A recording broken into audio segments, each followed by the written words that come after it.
face-off. Did you see anything in William Zepeda's eyes? Yeah, I mean, I saw he looked ready. He looked unafraid. He looked like he wanted to meet me with the challenge. And for me, you know, the face-off always means a lot, because if you're trying to intimidate or do some shit like that, you're looking for something outside of your knowledge of yourself or of your preparation, you know. So every time someone does that, I know that they don't have nothing in here, but he wasn't trying to do that. It looked like he was just respectful and showing like here I am and I'm ready to fight. So. What can you tell about William Zepeda as a fighter? What does he do good in a ring, and what does he do bad in a ring?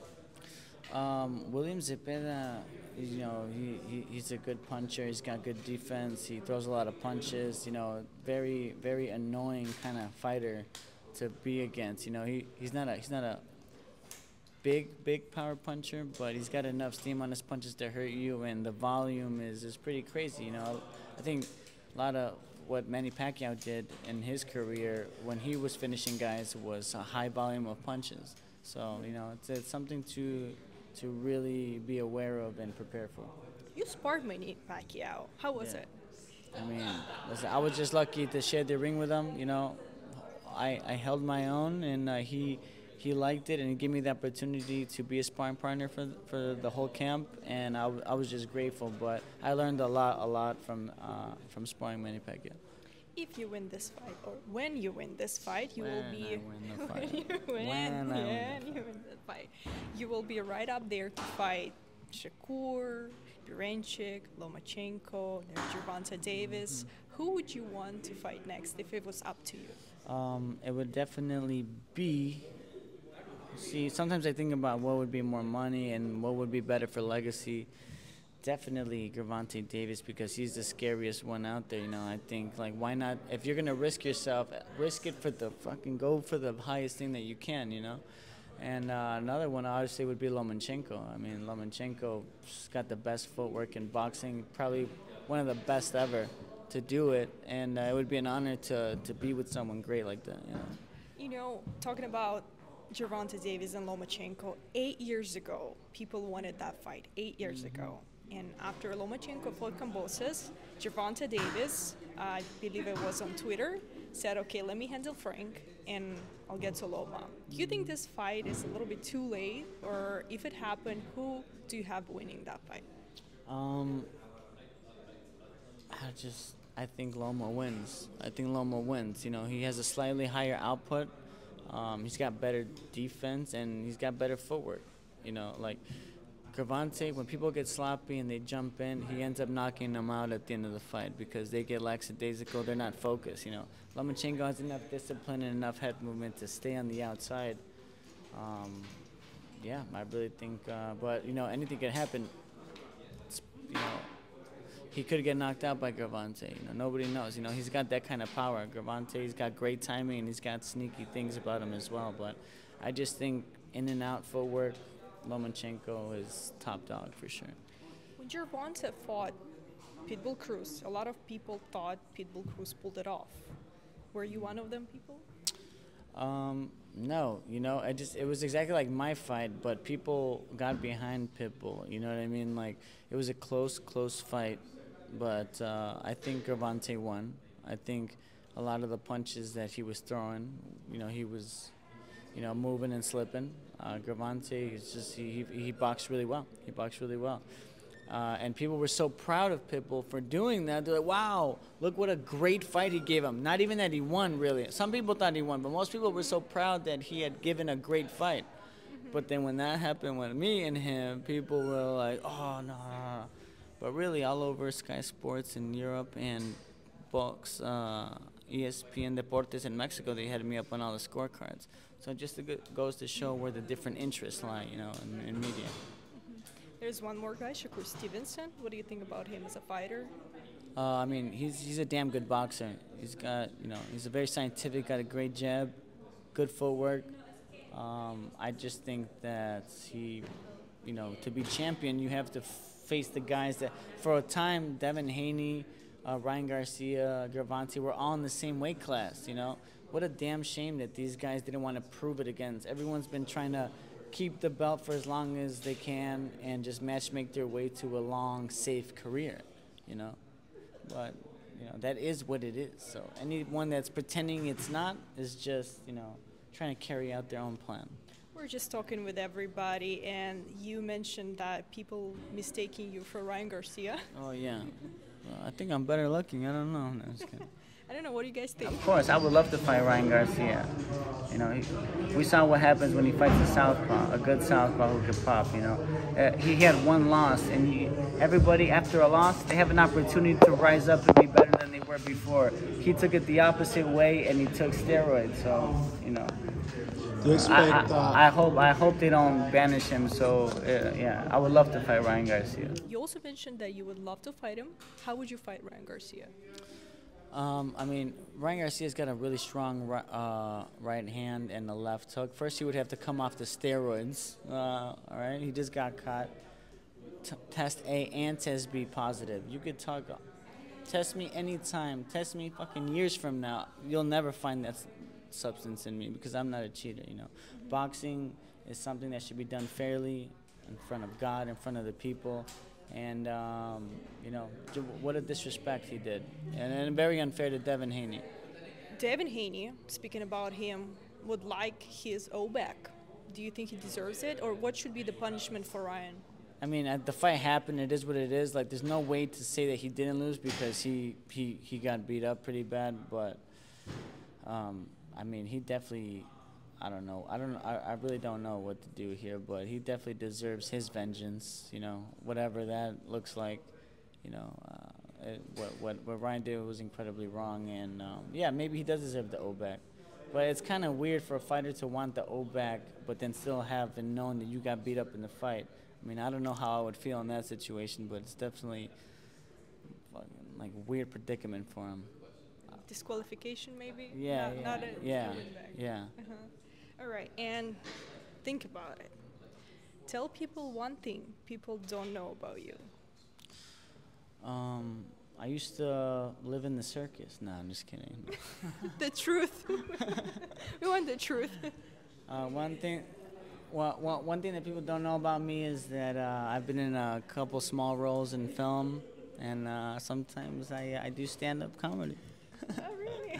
I think we've noticed it. It helps in boxing. Boxing is a business, you know. Especially when these guys are trying to act all tough and mean. It's like, come on, bro, relax. We're going to fight each other in the ring. There's nothing that you could do here that's going to scare me. You know, we're going to do much worse things to each other in the ring. Talking about when people face off, and for example, Haney pushed Loma, Haney pushed Ryan Garcia, and there's a lot of like pushing and brawling. That's all insecurity, man. That's insecurity. I mean, same thing happened with Gabriel Flores. You know, he was, you know, I mean, I think he learned from it. I think that a lot of people gave him a lot of shit. I mean, he was pretty embarrassing how that happened. But I mean, just about respect, you know, just respect and you'll be all right. All right. Thank you so much. Appreciate it. And tell everybody how to follow you on your social media. Follow me on Instagram at Gio Cabrera Boxing. El Cabron versus El Camarón. It's cool, man. you are taller. Oh, sorry. You are taller. Yeah, I'm a little taller, you know. I always try to gauge what a fighter's trying to bring, you know, with the face off. You know, they're trying to intimidate me. With all respect, you know. He looks ready. Gio, why did you have so much success with Pitbull? No one gave you a shot. You know, I have a great, well, I have a damn good jab. I understand how to move. I know how to use the ring. I know how to throw off timing, using different angles. And yeah, man, you know, that's a good formula to piss off a power puncher like Pitbull, you know. Matadors defeat bulls in the ring. And it's by using their aggression and their power against them. So that's the law, you know. I know that I have the best chin in boxing, you know. When at certain different times when Pitbull was fighting Gervonta Davis, you know, Gervonta looked, holy shit, he was in the corner, like, you know, fighting for his life. I took those right on the chin, and, you know, I was surprised myself. I was like, yo, is he gonna, maybe I'm getting lucky, you know, maybe the next one knocks me out, you know. It took 2 or 3 rounds of that to be like, holy shit, like, stop running from this guy. You're the bigger, stronger guy. There's nothing that he can do that's gonna fucking hurt you. And I learned that a little bit too late. It started putting pressure later on in the fight. I would love that rematch, you know. I would love that rematch because this time I'll push him back. I know he cannot fight going backwards. He's had that exposed in other fights, and if he's got the balls to do it, let's do it.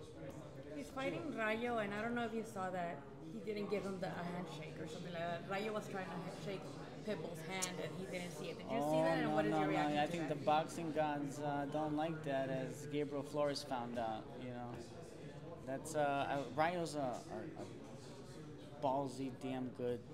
You know, he'll give trouble to anybody in the lightweight division for sure. I think he's got a good shot to beat him, and he should have just respected him. You know, why double down on the, you know, you're not really a pit bull, man. Tank or Frank Martin, who do you like on that one? Do you want the winner? Of course I want the winner, man. I'm hoping, you know, well, may the best man win. You know, I don't really have a preference, but, you know, I would like Tank to win just so I could fight Tank. I think Tank's a badass dude, you know. He's knocked out everybody, knocked out Ryan. That's what excites me, you know. The bigger, the badder the beast, the more more intelligent I'm going to look when I slam. I try. I think if I have anything to say about it, you know, I'm going to do my best to throw off his rhythm. How do you neutralize that? How do you throw off his rhythm? There's many ways, you know. Controlling distance, you know, manipulating distance, making it think that I'm closer when I'm further away. You know, different, changing speeds, changing levels. He's going to have a lot to think about that. Maybe he hasn't with other fighters. What can I not afford to do? I don't know. The obvious thing that people think is like, oh, he has his hands down, you know. But I never. It was the only reason why I got hit by Pitbull the way that I did was because he is a very short, tricky bastard. You know, a lot of people like that's the worst kind of guy to fight. You know, like yeah. So I think the height is more even here, and it actually serves in my favor to have my hands down. My defense is better. My head movement is better. I can use my angles. I understand those angles better. He's talked about sparring one of the guys that supposedly gets avoided a lot, which is SUBRIEL MATIAS at 140. What do you say to him saying like that he spars guys like that que pegan, you know, bien recio, que pegan fuerte? That's pretty good. You know, good for him. Hopefully, you know, I think it's just because it's a left-handed fighter, you know, doesn't mean that it's serving him the way that he thinks it is. You know, I think that you have to get a guy who's clever with a good jab, keeping, you know, the pace and moving around the ring. That's what he needed. But, you know, SUBRIEL he's a good, smart southpaw, but he's a power guy, I think, right? Describe the 135-pound division. Where do you see yourself after this fight? Well, I think there shouldn't be a doubt in anyone's mind. If I dominate this guy and I beat him, then I am the #1 contender in the world. That's it, you know. I would love to fight Shakur Stevenson. I don't know why they're matching him with, I don't even know the guy's name that he's fighting, no disrespect, but... Artem Harutyunyan, he fought Frank Martin. Did he win that fight? It was very close, but Frank Martin won. Okay. 151. Oh, that's the one where they barely threw any punches, right? And he took a knee in the last fight. Ooh, no disrespect. I just really didn't know. But you know, to be a world champion, you know, you should be taking on guys like Zepeda or like me, you know, and not someone who just lost in the last one. Right? Giovanni, are you currently signed by any promotional company? I'm not signed with anybody. Would you like to be signed by anybody after this fight? Well, when I do win, you know, I'm looking, you know, I'm inspired by guys like Sugar Ray Robinson, business minds like Floyd Mayweather, and obviously Oscar De La Hoya. I would like to be part of my own promotion, promoting my own fights as well, but I would love to work with every promoter that's interested in put on. You have worked on the PBC card, Top Rank, all the promotions now, so you're pretty much very on flexible. my way. So do you feel like at the end of the day the fighter reacts and controls who they fight, or you know sometimes they say, oh, it's because he's on the zone or he's with Top Rank, so that's why he's not gonna fight. Do you feel as a fighter who has fought in different platforms that the fighter at the end of the day is the one who chooses where they fight and who they fight?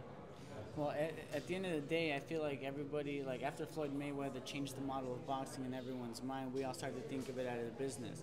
and then it's all about clever matchmaking, blah, blah, blah. But at the end of the day, a fighter is in charge. Nobody, I don't care what kind of contract you're under. If you say, I don't want to fight, no one's going to force you to fight. You can choose who you want to fight. So, you know, boxing needs to go back to its golden era of everybody fights everybody. You know, that's the only way to the top. The cream should rise to the top. I think it's just an excuse. I think people hide behind that answer. Adrian Broner or Blair to Flair? Woo! Going for Blair to Flair. That's my guy. Now, you see the poster. What do you think about the picture they picked? Thank God you said something about that, man. For the Pitbull fight, I was like, wow, this is the most historic fights of the modern era, the most important welterweight fight since Manny Pacquiao versus Floyd Mayweather, and they made me look like a goddamn giraffe, man. I was like, holy shit, that was the ugliest thing. They're gonna look back in history and be like, that guy was ugly, man. But nah, thankfully that they did me justice here. And you're 10. Yeah, I got a nice little tan. Looks like I was on vacation. So when you go through the airport and people look at you, you look familiar. Who do they confuse you with the most? Oh man, that's hilarious. They always say, well, some people say RYAN GARCIA. Do you see that? Yeah, a little bit. We're like the same prototype, like light-skinned Mexican kind of tall. You know. Do you sign RYAN GARCIA? People say John Leguizamo, which is always hilarious. And you know, hopefully Carlito's Way, John Leguizamo, not the pest. You know, that shit's embarrassing when people bring that up. He played a boxer in a movie too, but a great actor, man. Great actor. Big what fan. does Haney do next? Haney, shit. He needs to regroup. He needs to believe that whatever happened was the steroids, man, and he shouldn't take it too hard on himself. I mean, he's a champ. He'll be back. Hopefully, just take a solid fight to get back on his feet, and then move forward from there. Can you tell the fans where to follow you? Follow me on Gio Cabrera Boxing on Instagram, and yeah, let's go. All right, good luck. Any last message for the fans? Yeah, I like to say, arriba León, Guanajuato, cabrones. Estamos representando a todo León y a dejar en alto el deporte mexicano. All my fans in Chicago, I love you, and I'm gonna make you proud, man.